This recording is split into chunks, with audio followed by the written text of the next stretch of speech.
अस्सलाम वालेकुम जी। क्या हमें किसी ने सोचना सिखाया है कभी? क्या हमें सोचना आता है? क्या हम सोचना सीख सकते हैं? एक इंसान और दूसरे इंसान की सोच में बुनियादी फ़र्क हो सकता है। अगर उनके सोच के अंदाज में फ़र्क होता है तो वो किन बुनियादों के ऊपर एक इंसान की सोच दूसरे इंसान की सोच से मुख्तलिफ होती है? क्या हम सोचना सीख सकते हैं? अगर हमें दुरुस्त अंदाज में सोचना आ जाए तो उसका हमारी ज़ाती ज़िंदगी के ऊपर, हमारे रिलेशनशिप के ऊपर, हमारी प्रोफेशनल लाइफ के ऊपर, हमारी सोशल लाइफ के ऊपर उसका क्या इम्पैक्ट हो सकता है। कौन सी ऐसी चीज़ें हैं जो हमें सोचने के जो दुरुस्त सिमत है उसमें जाने से रोकती हैं, फिर उनको हम किस तरह से बेहतर कर सकते हैं। एक रिफ्लेक्टिव थिंकर से हम एक सुपर थिंकर कैसे बन सकते हैं। कुरान मजीद में सोचने का प्रोसेस किस तरह से अल्लाह पाक की ज़ात ने हमारे लिए बयान किया है और हम उससे किस तरह से फ़ायदा हासिल कर सकते हैं, ये आज हमारी डिस्कशन का मौजू है। आगाज़ करते हैं जी। तो क्या हमें सोचना सिखाया गया है? इसका जवाब शायद होगा कि हमें सोचना नहीं सिखाया गया। मज़े की बात है कि मैंने ख्वानदगी की डेफिनेशन, जो दुनिया में एक ख्वानदगी यानी कि पढ़े लिखे होने का एक डेफिनेशन है, तारीफ़ है ख्वानदगी की, वो चेक की तो उसमें लिखा हुआ था कि 7 साल या उससे बड़ा फ़र्द जो किसी भी ज़ुबान में लिखना और पढ़ना जानता हो उसे लिटरेट कहेंगे, उसे ख्वानदा कहेंगे। मैंने पाकिस्तान की जो ख्वानदगी की डेफिनेशन है, जो पढ़े लिखे फ़र्द की डेफिनेशन है, उसमें देखा तो था कि 15 साल या उससे ज़ायद कोई बच्चा जो पढ़ लिख सकता हो उसको ख्वानदा कहेंगे। हमें अब पढ़ना लिखना हमें सिखाया गया है। क्या सोच जो है वो पढ़ने लिखने से ज़्यादा इम्पॉर्टेंट है? क्या हमारे तालीमी निज़ाम में, हमारे मुआशरे में, हमारे पेरेंट्स में, हमारे मेंटोर्स में या एज ए इंडिविजुअल हमने कभी सोचने को अहमियत दी, फ़ौक़ियत दी? ये सारी चीज़ें जो है वो आज हम डिस्कस करेंगे। टेक्निकली देखा जाए तो 3 साल के बच्चे को अगर आप ऑब्ज़र्व करें तो बच्चा जो है वो पहले सवाल करना सीखता है। आप 3 साल के बच्चे से अगर टाइम स्पेंड करेंगे, if you are the parent of any 3 years child, आपका कोई भाई बहन, आपका कोई भतीजा भांजा है, तो आप उसको ऑब्ज़र्व कीजिएगा, आप देखेंगे कि 3 साल का बच्चा जो है वो छोटे छोटे सवाल करना शुरू कर देता है। अब लिखना और पढ़ना तो बात की बात है। तो कुदरती तौर पर बच्चे के जहन में जो क्यूरियोसिटी है, ये अल्लाह पाक की ज़ात ने बाय डिफ़ॉल्ट इंसान में पैदा की है। लेकिन हम सोच के इस अमल को बचपन से ही कहीं दफन कर देते हैं, और अगर बच्चा सवाल करना शुरू करता है तो हमारे बड़े ज़बरदस्त किस्म के फतवे होते हैं। ये तो सर खाता है, ये तो पागल कर देता है, ये बेतुके सवाल करता है। और जब हम बड़े होते हैं तो हमारे ऊपर फतवे लगते हैं, सोच के ऊपर हम सवाल करते हैं तो पहला फतवा लगता है कि ये बनी इसराइल की तरह सवाल करता है। अब हम इस चीज़ को भूल जाते हैं कि बनी इसराइल में जो सवाल करते थे वहाँ पर उनका मुदर्रस जो है वो हज़रत मूसा अलैहिस्सलाम थे, और उनके जो सवाल करने वाले थे वो बनी इसराइल के शरारती लोग थे, जिनका मकसद जो है वो इल्म हासिल करना या किसी चीज़ की गहराई या हकीकत तक जाना नहीं था, बल्कि उनका मकसद उनको टीज़ करना था। लेकिन हम सवाल करने को, सोचने को क्यों अहमियत नहीं देते हैं? हमारी जो क्रिएटिविटी का अमल है, तख्लीक का अमल है, जो प्रोसेस है, उसमें जो सोच और जो सवाल है ये क्या अहमियत रखते हैं? हम किस तरह से सोचना सीखेंगे तो हम अपनी ज़िंदगी को बेहतर कर सकते हैं। जब हम स्कूल में जाते हैं तो हमें पेंसिल पकड़ना सिखाया जाता है। हमें वो बताते हैं कि आपने इन 2 उंगलियों के दरमियान अंगूठे की सपोर्ट के साथ इस पेंसिल को पकड़ना है और बाकायदा तौर पर हमें 4 लाइन की एक कॉपी मिलती है जिसके ऊपर बच्चे को सिखाया जाता है कि आपने इस लाइन से बाहर नहीं जाना, हम उसको डॉट लगा के देते हैं कि आप इन डॉट्स के ऊपर लिखना है। हम उसको पढ़ना सिखाते हैं, हिजे करते हैं, अल्फ़ाबेट्स, उसको हरूफ तहज्जी, उसके हिजे करना। तो होता क्या है कि 8-10 साल के बाद बच्चा जो है वो रवानी से पढ़ भी लेता है और बच्चा रवानी से लिख भी लेता है। लेकिन क्या हमने कभी बच्चे को सोचना सिखाया है? ये एक बहुत बड़ा अलमिया है। अल्लाह ताला की ज़ात सूरह नहल की आयत नंबर 11 में फरमाती है, उस आयत का आखिरी हिस्सा है, इन्ना फ़ी ज़ालिका लआयातन लिकौमी यतफ़क्करून। आयत नंबर 11 ख़त्म होती है, फिर आयत नंबर 12 इन अल्फाज के ऊपर ख़त्म होती है, इन्ना फ़ी ज़ालिका लआयातिन लिकौमी याक़िलून।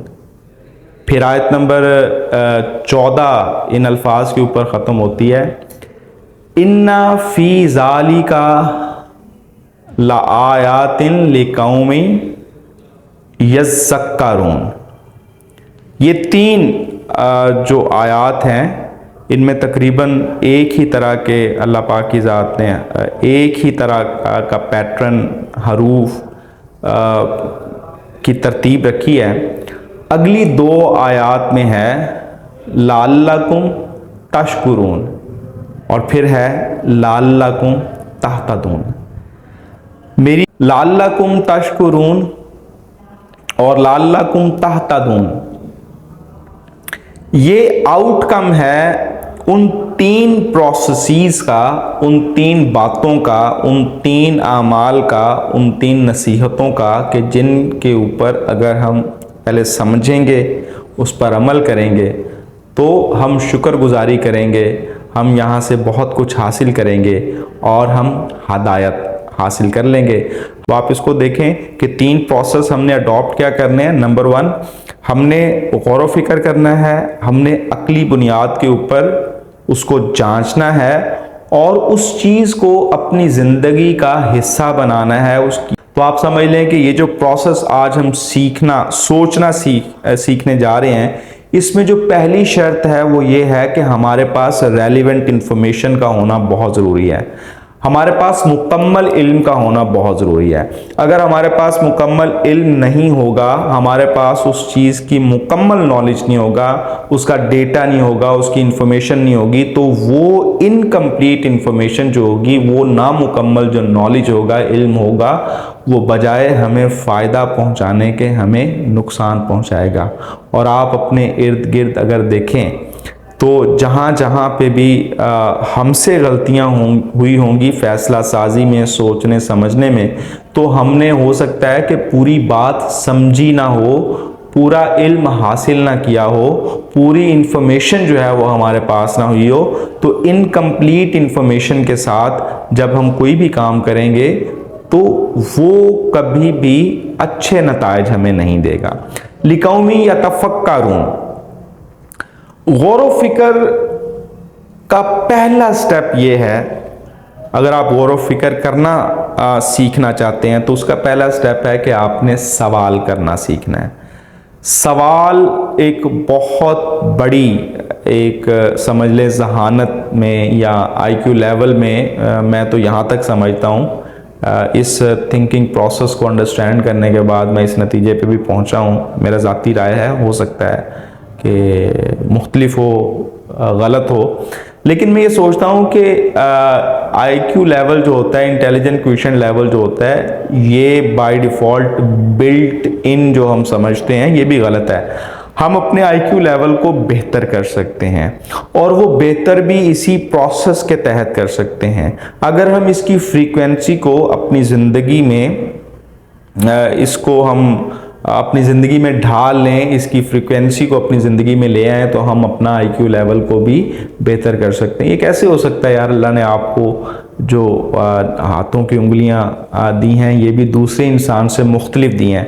सो अल्लाह ताला की ज़ात ने किसी इंसान को भी बेमकसद तो पैदा नहीं किया, और ये भी गलत होगा कि हम कहें कि शायद उसको ज़्यादा अक्ल दे दी है और उसको कम अक्ल दे दी है, बल्कि ये है कि एक बंदे ने उस दिमाग को, उस अक्ल को इस्तेमाल करना सीख लिया है, जबकि बहुत सारे लोग जो हैं वो उस अक्ल को, उस दिमाग को, जो फंक्शन है, जो अल्लाह ताला ने हमें इतना बड़ा मौजज़ा दिया हुआ है, ह्यूमन बॉडी में जो सबसे बड़ा मौजज़ा है वो हमारा दिमाग है।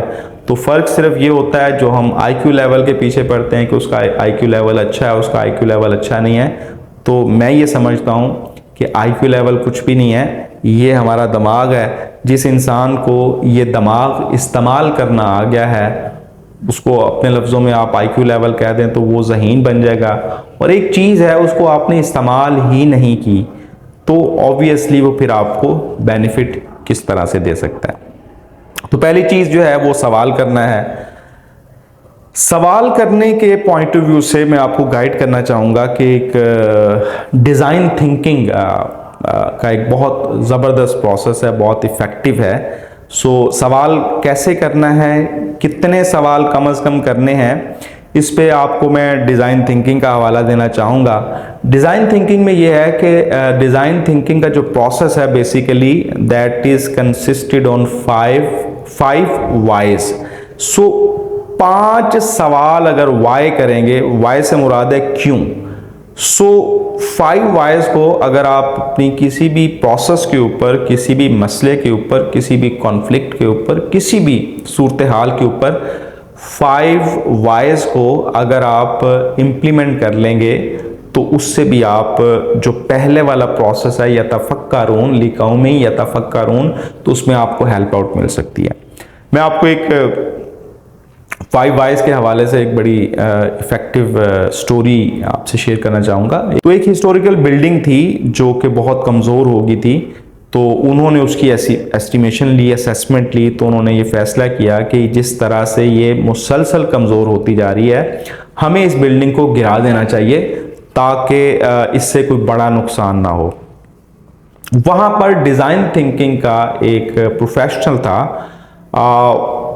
बिफोर के दे हैव डिसाइडेड कि वो इस बिल्डिंग को गिरा दें, उन्होंने कहा कि जी मुझे मौका दीजिएगा, मैं इसकी वजूहात जानना चाहूँगा, और उसके बाद जब मैं अपना होमवर्क कर लूँगा मुकम्मल, तो उसके बाद that would be your decision.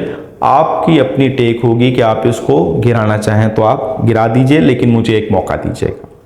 खैर जी, उसने जो मैंने आपसे शेयर किया है यतफक्करून का पहला प्रोसेस सवाल करना है, और सवाल में डिज़ाइन थिंकिंग 5 वाइज किस तरह से आपकी हेल्प आउट कर सकते हैं। तो उसने सबसे पहले ये सवाल रखा कि ये बिल्डिंग कमज़ोर क्यों हो रही है, ये पहला सवाल था। और उसका जवाब उसको ये मिला कि चूंकि इस बिल्डिंग को बार बार धोया जाता है, बार बार धोते हैं, तो उस बार बार धोने की वजह से ये बिल्डिंग कमज़ोर हो रही है। उसने दूसरा सवाल किया कि इस बिल्डिंग को बार बार क्यों धोया जाता है। तो उसका जवाब मिला, इस बिल्डिंग को बार बार इसलिए धोया जाता है क्योंकि ये बिल्डिंग जल्दी गंदी हो जाती है। ये उस वजह से फिर चूंकि एक पब्लिक प्लेस है, तो हिस्टोरिकल बिल्डिंग है, पब्लिक प्लेस है, तो लोगों ने आना होता है, तो चूंकि ये गंदी जल्दी हो जाती है, तो उस वजह से फिर इसको अब बार बार धोया जाता है। तीसरा सवाल था कि ये गंदी क्यों हो जाती है जल्द, क्यों मतलब यहाँ पर गंदगी क्यों होती है। तो उसका जवाब था कि परिंदे जो हैं वो सराउंडिंग से वो यहाँ पर आते हैं, परिंदों के आने की वजह से, उनकी शिट की वजह से ये बिल्डिंग जो है वो गंदी हो जाती है। चौथा सवाल था कि परिंदे यहाँ पर क्यों आते हैं, और उस सवाल का जवाब था चूंकि यहाँ पर इंसेक्ट्स होते हैं, यहाँ पर परिंदे जो है वो इंसेक्ट्स को, हशरात को शौक से खाते हैं, तो चूंकि यहाँ पर हशरात होते हैं, उनकी खुराक होती है, तो उस खुराक की तलाश में परिंदे यहाँ पर आते हैं। तो पांचवा सवाल किया गया कि इंसेक्ट्स यहाँ पर क्यों आते हैं। तो उसका जवाब ये था कि शाम मगरिब से लेके इशा तक एक प्रोबेबली आप इस टाइम को कर लें कि जी 4 बजे से लेके 6 बजे तक या 5 बजे से लेके 7 बजे तक 8 बजे तक, चूँकि लाइट्स ऑन होती हैं तो लाइट्स ऑन होने की वजह से जो इंसेक्ट्स हैं वो इस जगह की तरफ अट्रैक्ट होते हैं, लाइट की तरफ। हम जानते हैं कि लाइट ऑन होती है तो जो इंसेक्ट्स हैं, जो हशरात हैं, कीड़े मकोड़े आते हैं। तो डिज़ाइन थिंकिंग का जो प्रोफेशनल था उसको इस मसले का हल मिल गया। वो मैनेजमेंट के पास जाता है और उनसे कहता है जी आपको बिल्डिंग जो है वो गिराने की ज़रूरत नहीं पेश आएगी, मैं आपको इस मसले का हल देता हूँ। और उस मसले का हल ये है कि आपने शाम 6 बजे से लेके 8 बजे तक, 9 बजे तक शाम में आपने लाइट्स ऑन नहीं करनी। जब आप लाइट्स ऑन नहीं करेंगे तो यहाँ पर इंसेक्ट्स नहीं आएंगे। जब यहाँ पर इंसेक्ट्स नहीं आएंगे तो उससे परिंदे नहीं आएंगे। जब यहाँ पर परिंदे नहीं आएंगे तो गलाजत नहीं होगी, ये बिल्डिंग गंदी नहीं होगी। जब बिल्डिंग गंदी नहीं होगी तो आपको बार बार इस बिल्डिंग को धोना नहीं पड़ेगा क्योंकि ये पब्लिक प्लेस है। और जब आपको बार बार इस बिल्डिंग को धोना नहीं पड़ेगा तो अल्टीमेटली क्या होगा कि आपकी बिल्डिंग जो है वो ज़्यादा अरसे के लिए सर्वाइव कर जाएगी। सो दोस्तों, ये है द पावर ऑफ क्वेश्चंस कि किस तरह से अगर आपको सवाल करना आ जाए, अगर आपको सोचना, तो सोचने की जो पहली शर्त है वो सवाल करना है। और आपके सवाल जो होने चाहिए वो बहुत एक्यूरेट होने चाहिए। जितने अच्छे आप अपने जहन में सवाल पैदा करना सीख जाएंगे उतना ही आपको इस चीज़ से फ़ायदा होगा। एक इंसान के सोच के अंदाज और दूसरे इंसान के सोच के अंदाज में फ़र्क होता है जी, फ़र्क होता है। अगर फ़र्क होता है तो वो किन चीज़ों का ख्याल रखता है और किन चीज़ों का ख्याल नहीं रखता। तो खैर जी, एक दरबार में बादशाह होता है, उसका वज़ीर होता है और एक मरासी होता है। मरासी का काम जो होता है वो फिज़िकल होता है, बड़ी वो मेहनत करता है, लोगों को लाना बिठाना, चाय पानी पूछना।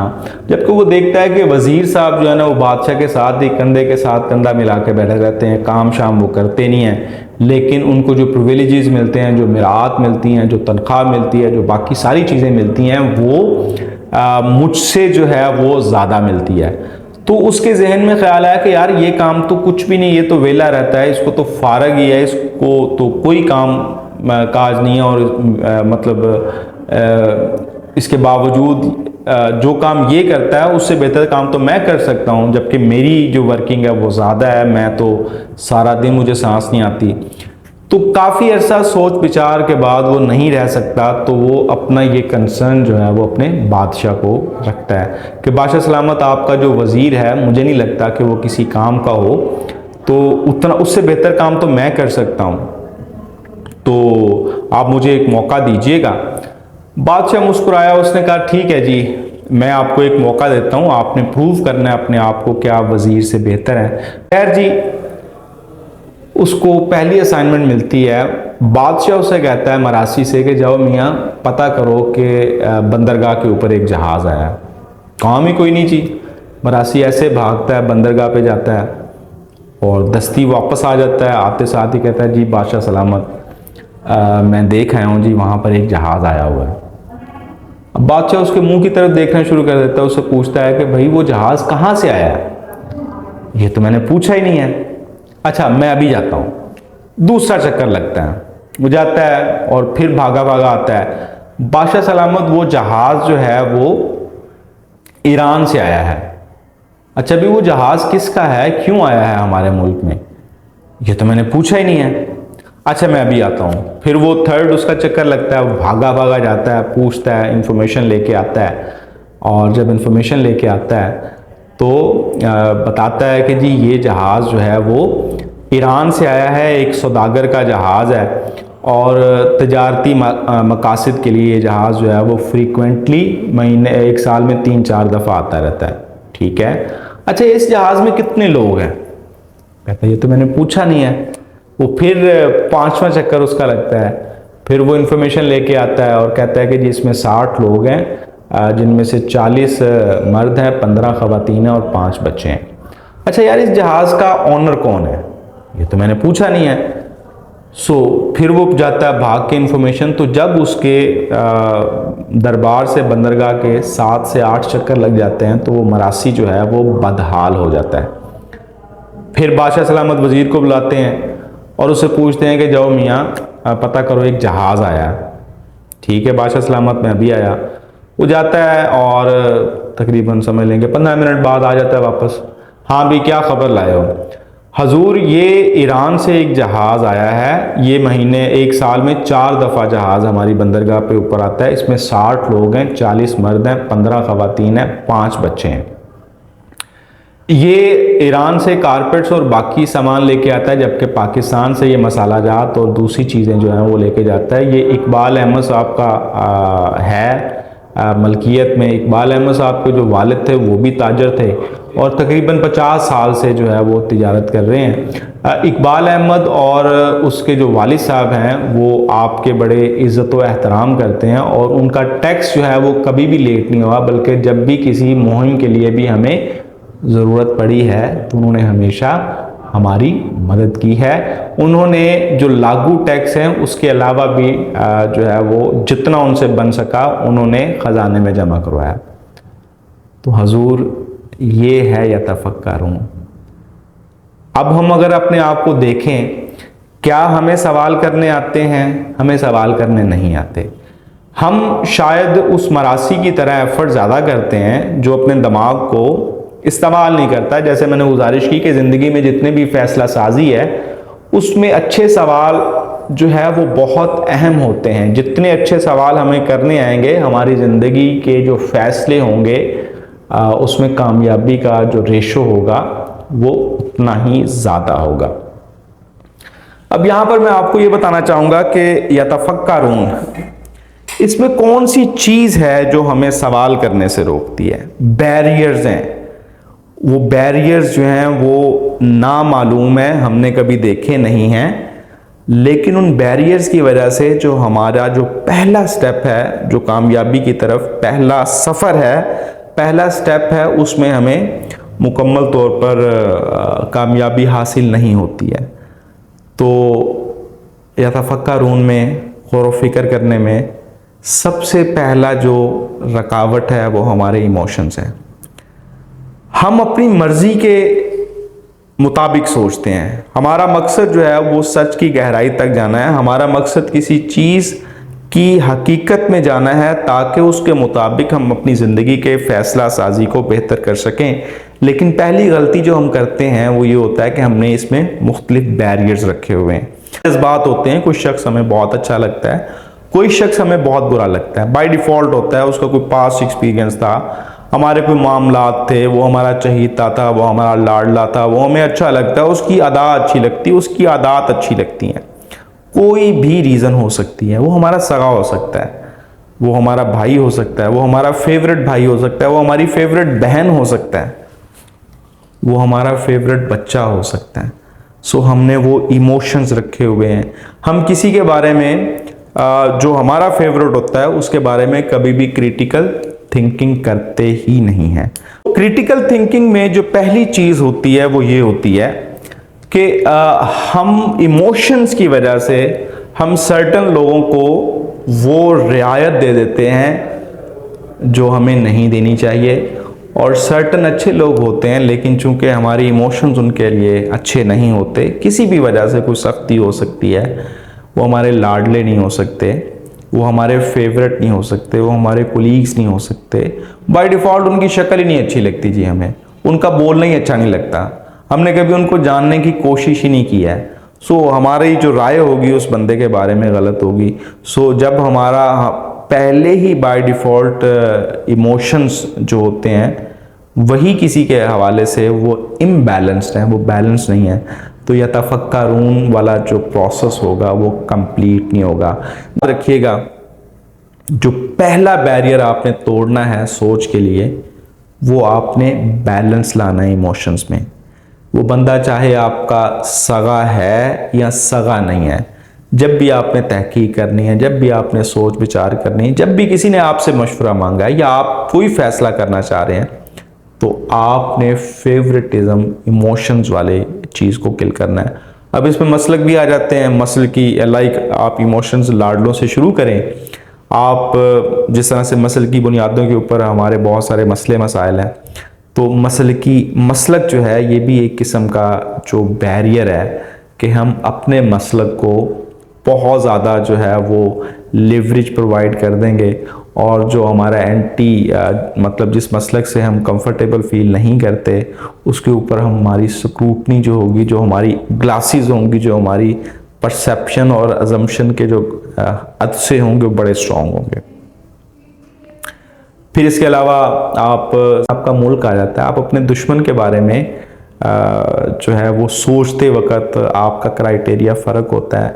हम जिस मुल्क में रहते हैं ऑब्वियसली एक हुब्बुल वतनी एक बड़ा नेचुरल फीलिंग है, एक कुदरती जज्बा है, लेकिन ये पैट्रियोटिज़म जो है, ये हुब्बुल वतनी जो है, ये भी हमें सोचने से मना करती है। मिसाल के तौर पर हम पाकिस्तान में रहते हैं, तो इंडिया के चूँकि पाकिस्तान के साथ मामलात right from the first day अच्छे नहीं हैं, सो पाकिस्तान के लोग जो है वो इंडियंस के बारे में अच्छा नहीं सोचते, और इंडियंस जो हैं वो पाकिस्तानियों के बारे में अच्छा नहीं सोचते।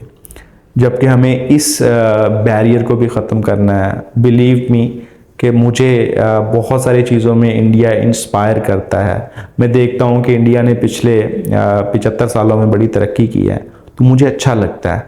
मैं इमेजिन करता हूँ कि यार वो लोग गुर्बत की लकीर से नीचे होंगे, बहुत सारे ऐसे लोग होंगे जिनके पेरेंट्स के पास वो फैसिलिटीज़ नहीं होंगी। आप जैसे जानते हैं कि इंडिया में बहुत सारे एक ट्रेंड है वहाँ पर कि लोग जो है वो बाहर जाके कमाते हैं, सेटल होते हैं। ओवरसीज़ जो इंडियंस हैं उनकी तादाद बहुत ज़्यादा है और वो ज़िंदगी के शोबों में बहुत आगे हैं। आप टॉप के जितने भी इंस्टीट्यूट्स देख लें, आपको डॉक्टर्स मिलेंगे इंडियन, आपको आईटी प्रोफेशनल्स मिलेंगे।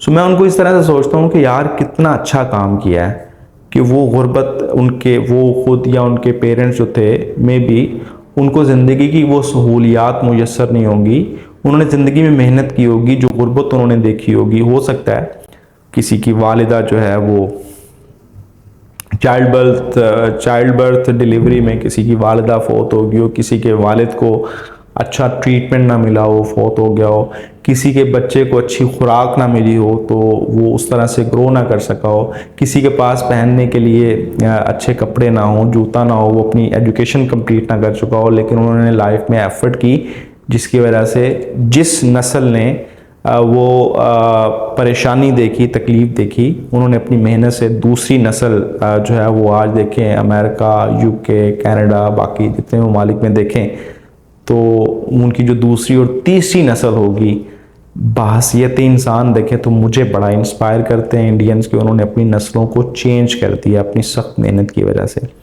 सो तीसरा एक जो जज्बा हमें यतफ़क्करून लिक़ौमिन यतफ़क्करून है, तो तीसरा बैरियर जो होता है वो मुल्क का भी होता है, वो तासुब होता है। हम वैसे फितरी तौर पर तासुब का शिकार होते हैं, जिसकी वजह से हम जो है वो सही सोच नहीं सकते हैं। इसके अलावा एक और चीज़ हमें किसी ने नहीं बताया कि हमें किस टाइम पे सोचना चाहिए, ये भी बड़ी ज़बरदस्त चीज़ है। शायद आप लोग पहली दफ़ा कि क्या सोचने का भी कोई टाइम होना चाहिए, क्या सोचने का टाइम होना चाहिए। तो इस हवाले से अल्लाह ताला की ज़ात फरमाती है कि जो गौर व फ़िक्र के लिए जो टाइम है वो तहज्जुद का, रात का जो पिछला पहर होता है गौर व फ़िक्र के लिए बेहतर होता है। अब इसमें क्या तहज्जुद के टाइम को गौर व फ़िक्र के हवाले से क्यों बेहतर किया गया है, इसके पीछे जो मुझे समझ आई है वो ये है कि हम फ्रेश होते हैं। 3 बैरियर्स आप देख लें और फिर इसको कंपेयर करेंगे तो हमारी आदात ही नहीं है यतफ़क्करून लिक़ौमिन यतफ़क्करून के हकीकी मानों तक पहुंचने के लिए, शायद हमारा लाइफस्टाइल नहीं, हमने सोचा ही नहीं, इन चीज़ों के बारे में कभी गौर ही नहीं किया। आपने कब नहीं सोचना जब आपको गुस्सा आया हो, आपने कब नहीं सोचना जब आपको भूख लगी हो, आपने कब नहीं सोचना जब आप थके हुए हो, आपने कब नहीं सोचना जब आप परेशान हो। अब अगर आप गौर करें तो मैं अगर अपनी ज़िंदगी को देखूं तो मैंने तो कभी भी ज़िंदगी में आज तक मतलब आई एम 42 ईयर्स ओल्ड माशाल्लाह, 42 सालों में मैंने कभी नहीं ऐसा किया होगा कि मैं खाना खा चुका हूँ, मैं फ़्रेश हूँ, बिल्कुल फ़्रेश हूँ और मैं कहूँ चलो सोचते हैं। नहीं भाई, हम तो दूसरी चीज़ों में मशगूल हो जाते हैं। हम तो फिर उसके बाद हमने ऑफिस जाना होता है, उसके बाद हमने पार्टी करनी होती है, उसके बाद हमने सोना होता है, उसके बाद हमने खेलना होता है, लेकिन हम कभी भी उस टाइम पे सोचते नहीं हैं। जबकि सोचने के लिए हमारे पास टाइम होता है जब हम परेशान हों। हम उस वक्त सोचते हैं जबकि हमें भूख लगी होती है, हमारे पास करने को जब कुछ नहीं होता, जब हम थके होते हैं तो हम उस वक्त सोचते हैं। तो अभी यतफक्करून के जो डिस्कशन है उसको अगर हम समअप करें तो यतफक्करून का मतलब ये है कि हमने सबसे पहले हमें सवाल करने आने चाहिए, फेवरेटिज्म नहीं होनी चाहिए, हमारा माइंड बैलेंस होना चाहिए, इर्रिस्पेक्टिव कि वो हमारा फेवरेट है या नहीं। हमें किसी चीज़ की गहराई में जाना है तो हमने तमाम जज्बात, और जो मैंने आपको बताया मसल की जज्बात हों, अपने ज़ाती जज्बात हों, किसी मुल्क का हो, तो इन सारे बैरियर से हटकर हम सोचेंगे। और किस टाइम पे सोचेंगे? जब हम थके हुए ना हों, जब हम गुस्से में ना हों, जब हम भूख में ना हों, तो उस वक़्त अगर हम सोचेंगे तो यतफक्करून का जो पहला दर्जा है वो हम कंप्लीट कर जाएंगे। तो आज के लिए इतना ही है। हम इंशाल्लाह इसके दूसरे दर्जे के ऊपर फिर इंशाल्लाह आपसे बात करेंगे। अल्लाह ताला से दुआ है कि अल्लाह ताला की ज़ात आपको और मुझे कुरान मजीद को समझने की तौफीक दे। बहुत शुक्रिया।